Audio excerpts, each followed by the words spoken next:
जय श्री राम दोस्तों, आज सवेरे मेरी जैसे ही आँख खुलती है वैसे ही मैं घर की छत पर पहुँच जाता हूँ ताज़ी हवा में साँस लेने के लिए। ताज़ी हवा में साँस कर लेना था भाई, यहाँ तो बिल्कुल ही घोट हो रहा था। हवा बिल्कुल भी नहीं चलने लग रही थी यार, दिल यूँ कह रहा था भाई सुनील भाग ले नीचे फटाफट और जाके अपना काम कर ले जो तूने करना है। अपने दिल को थोड़ी देर समझाता हूँ भाई, 15 से 20 मिनट फिर भी घूमता हूँ और घूमते-घूमते मेरे को इतना पसीना आ जाता है, फिर मैं चला जाता हूँ सीधा नीचे और रोज़मर्रा के कार्य में लग जाता हूँ। सबसे पहले जाके नीचे घड़े में से 2 गिलास पानी के मारता हूँ, जो मेरा डेली का रूटीन का काम है। इतने में ही गेट की घंटी बज जाती है, देखता हूँ नीचे तो नीचे दूध वाला आ जाता है, फिर चिराग सर को बोलता हूँ कि जाके दूध लेके आए। चिराग सर डोलू उठा के नीचे दूध लेने के लिए चले जाता हूँ और मैं चला जाता हूँ बाथरूम में नहाने-धोने के लिए। जैसे ही बाथरूम से बाहर निकलता हूँ तो सामने देखता हूँ मैडम जी लगी हुई हैं साग बनाने की तैयारी में। फिर मैं सबसे पहले सूर्य देवता को जल चढ़ाकर आता हूँ और फिर जल चढ़ाने के बाद फिर चला जाता हूँ सीधा मंदिर। जैसे ही मंदिर की तरफ चलता हूँ वैसे ही मैडम जी बोलती हैं कि आते हुए आपको ब्रेड लेके आने हैं क्योंकि आज नाश्ते में टोस्ट खाने का मन कर रहा है। मंदिर से आते हुए मैं भी ब्रेड का पैकेट ले लेता हूँ और आके घर के मंदिर में जोत बत्ती करने लग जाता हूँ।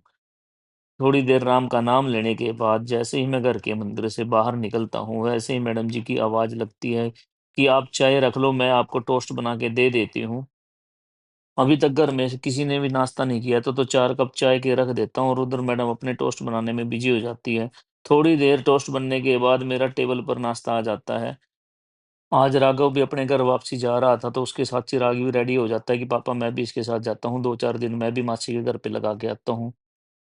टोस्ट और चाय का आनंद लेने के बाद बाइक की और दुकान की चाबी उठाकर मैं सीधा पहुंच जाता हूँ दुकान पर। दुकान पर पहुंचने के बाद सबसे पहले दुकान का सामान बाहर करता हूँ और फिर साफ सफाई करने में लग जाता हूँ। जैसे ही साफ सफाई करने में लगता हूँ वैसे ही दुकान पर 2 कुत्ते आ जाते हैं। फिर उनको जाकर बिस्कुट डालता हूँ।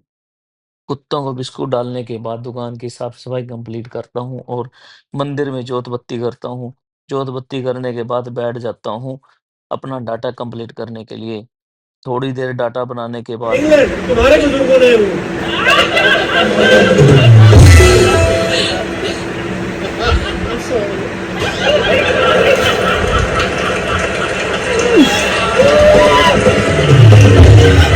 Girls you guys please go back and rehearse स्वतंत्रता दिवस what do you say 1 घंटा कपिल शर्मा शो का आनंद लेने के बाद टाइम हो जाता है 3 बजे का। 3 बजे अपनी दुकान को बढ़ाकर चल देता हूँ घर की तरफ।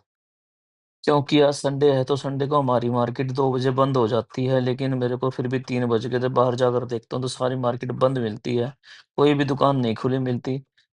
घर जाकर जैसे ही दरवाज़ा खोलता हूँ तो सामने मैडम जी अपने भाई के साथ बात करते हुए मिलती हैं।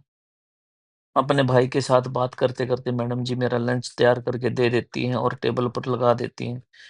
साग और रोटी का आनंद लेने के बाद लेट जाता हूँ दीवान बेड पर और पड़ के नींद आ जाती है। 2 से ढाई घंटे स्वर्ग में बिताने के बाद 5 बजे के करीब मेरी आँख खुल जाती है, फिर देखता हूँ यार तू तो धरती पे ही है, कहाँ स्वर्ग में घूम रहा है। फिर मैडम जी इतना में तैयार कर देती हैं चाय, चाय और बिस्कुट का आनंद लेके मैडम जी फरमाइश रख देती हैं कि आज घर पे भी कोई नहीं है और मेरा मन नहीं लग रहा, बच्चे दोनों गए हुए हैं। आपको अब दुकान पे भी नहीं जाना है और ना ही कोई घर का काम है, तो मैं भी सीधा फिर बाइक उठा के चल देता हूँ मैडम को बिठाकर मंदिर। सबसे पहले हम पहुँचते हैं हनुमान जी के मंदिर में। हनुमान जी के मंदिर में जाके हनुमान चालीसा करते हैं और फिर हनुमान जी का आशीर्वाद लेके और श्री कृष्ण कन्हैया जी का आशीर्वाद लेके बाइक उठा के फिर से चल देते हैं अनसर की तरफ।